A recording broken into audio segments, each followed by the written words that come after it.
Good morning, જય શ્રી રામ, સીતારામ, હર હર મહાદેવ. કેમ છો બધા? જો સ્વાગત છે તમારી અમારી આ ચેનલમાં. અને વાગી ગયા છે 7:30 સવારના.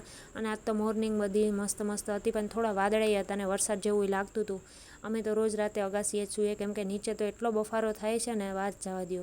પછી નીચે લઈ આવી ગોદડા અને ફટાફટ પછી સંકેલી નાખ્યા ગોદડા સંકેલીને પછી બ્રિજેશને કીધું જલ્દી હવે તમે ફ્રેશ થઈ જાઓ. એ નીકળી ગયા તો ફ્રેશ થઈને તો પછી અમે આવી ગયા નીચે.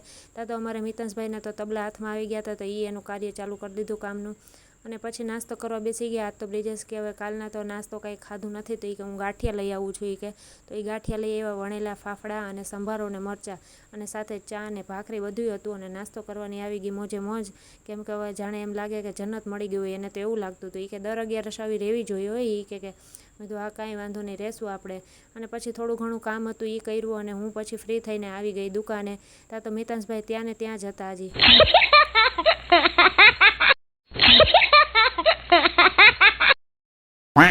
અને પછી મેં મારું કામ ચાલુ કરી દીધું. ઇસ્ત્રીનું થોડું ઘણું બાકી હતું. ને પછી વાગી ગયા હતા બપોરના 12:30.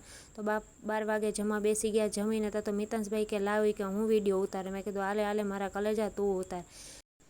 જમીને ઊભા થયા ને ત્યાં તો બ્રિજેશને તો સત્યનારાયણ ભગવાન સાંભળી ગયા, કે જે આપણે દાણા ખાંડેલા અને સાકર નાખીએ ને એ પ્રસાદી સાંભળી ગઈ. એને તો એ કે મારે એ ખાવા છે. તો મેં કીધું ચાલો એ કરો.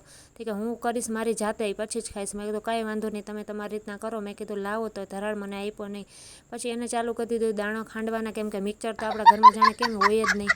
કે એમ નથી ખાવું. પછી ત્યાં તો વાગી ગયા એમ કરતાં 3 ને પછી મેં કીધું હવે દુકાન ભેરા થાવ. તો કે ના આરામ કરવો છે, આપણે રાજકોટવાળા રહીએ. કે મેં કીધું કાંઈ વાંધો નહીં, આરામ કરો. સારું, મળીશું કાલે પાછા નેક્સ્ટ વિડીયોમાં. ત્યાં સુધી વિડીયો કેવો લાગ્યો કમેન્ટમાં જણાવજો ને લાઇક પણ કરી દેજો.